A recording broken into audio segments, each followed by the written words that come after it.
I think that this Tehrik-i-Taliban Pakistan resurgence have started when they announced the end of the ceasefire with the government. In fact, the government adopted an appeasement policy which did not work.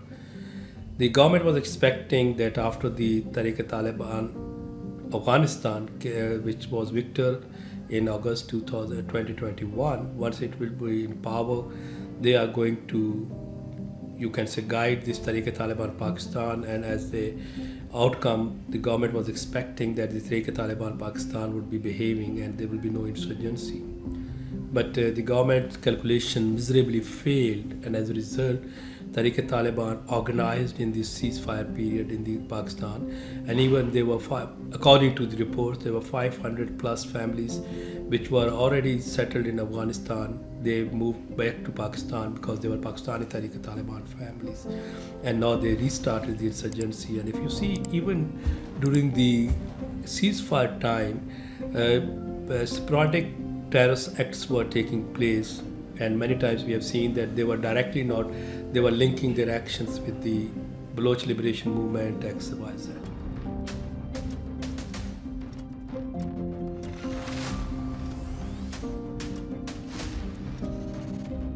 I think that the Indian ministers, they are exaggerating the situation. They have to understand that Pakistan politically, diplomatically supports the Kashmir freedom movement or Kashmiri's right of self-determination. That is a legitimate act because Kashmiri's right of self-determination have been acknowledged not once, not twice, but a number of times by United Nations Security Council.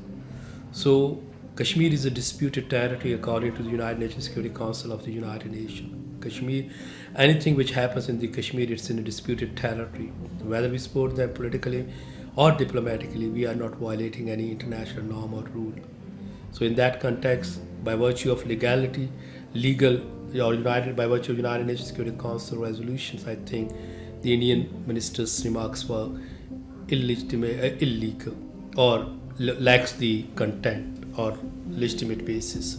Second point is that Pakistan is the victim, and it has been established, and even Indians themselves had admitted that if you review the literature, you will find even in the Indian newspapers, it was quoted or mentioned that the Baloch Liberation Movement or Baloch Army or different Baloch groups, they moved to Afghanistan, and from there Afghanistan they were residing from Majid Brigade. Persons were residing in India for medical treatment in Delhi. By virtue of that, due to this, if the Indians are providing them medical material or financial support, they are, you can say, initiating, sustaining terrorist activities in Pakistan. The good example of this is, or how I can substantiate my argument, this Indian naval officer Yadev is still in the custody of Pakistan. Did Indian disown them? No. This is an important point. So when we look about the terrorist activities in Pakistan, yes,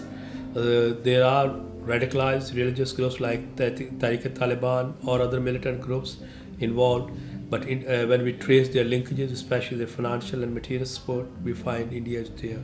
So Indian minister's allegation is just to deviating the attention or hiding their own, you can say, criminal activities by saying or alleging Pakistan.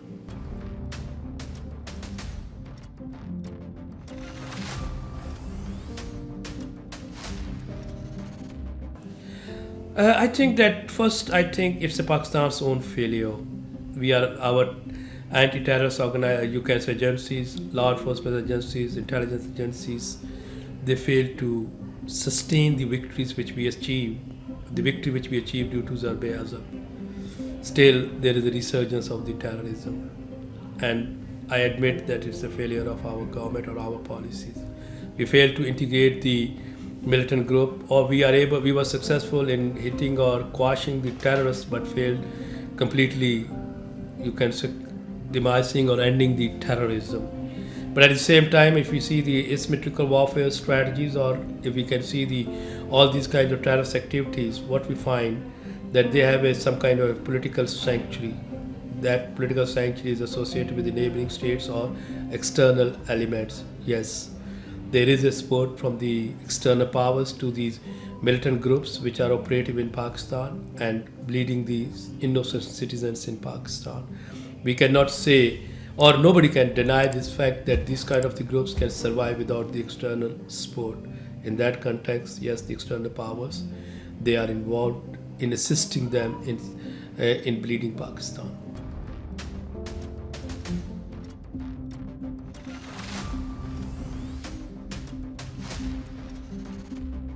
I think that when you focus on this, what is their relationship? They are comrades in arms. They were together against the foreign forces fighting in the Afghanistan.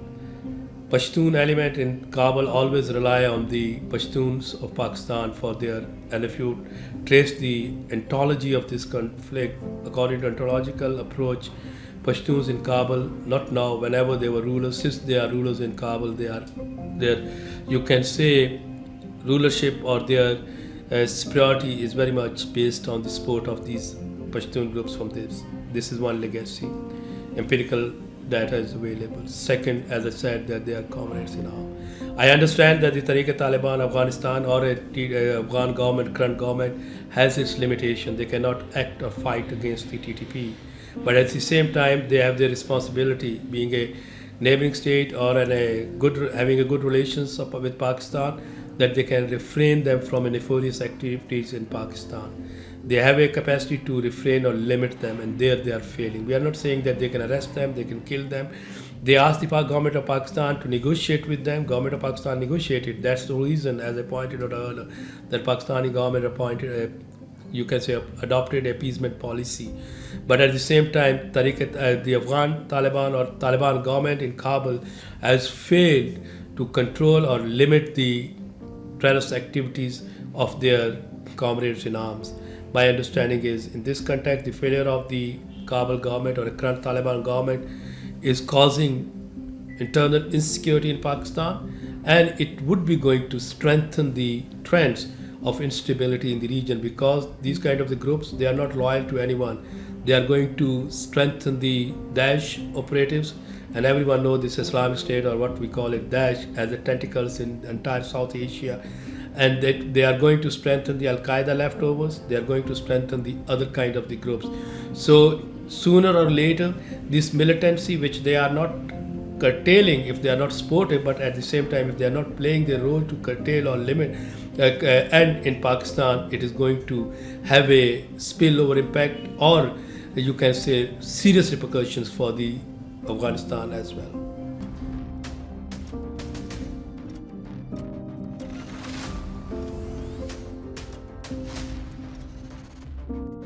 I think that the relationship between the government and Pakistan armed forces or army particularly is on the very smooth. They are working together. Newly army chief was there. There was smooth change of command. Prime Minister as a confidence, as well as the other side as a confidence. So I think that there is no gap between the civil military. However, in the political domain, there is a big divide, or unfortunately a destabilizing polarization. This polarization is causing political instability, and if there is a political instability, it always, you can say, result into economic instability, and this political and economic instability collectively undermine the rule of law. And wherever there is a undermining of the rule of law, it, as you know, it is going to weaken the writ of the state, and this weakening writ of the state currently is in the advantage of these militant radicalized terrorist groups or militant groups.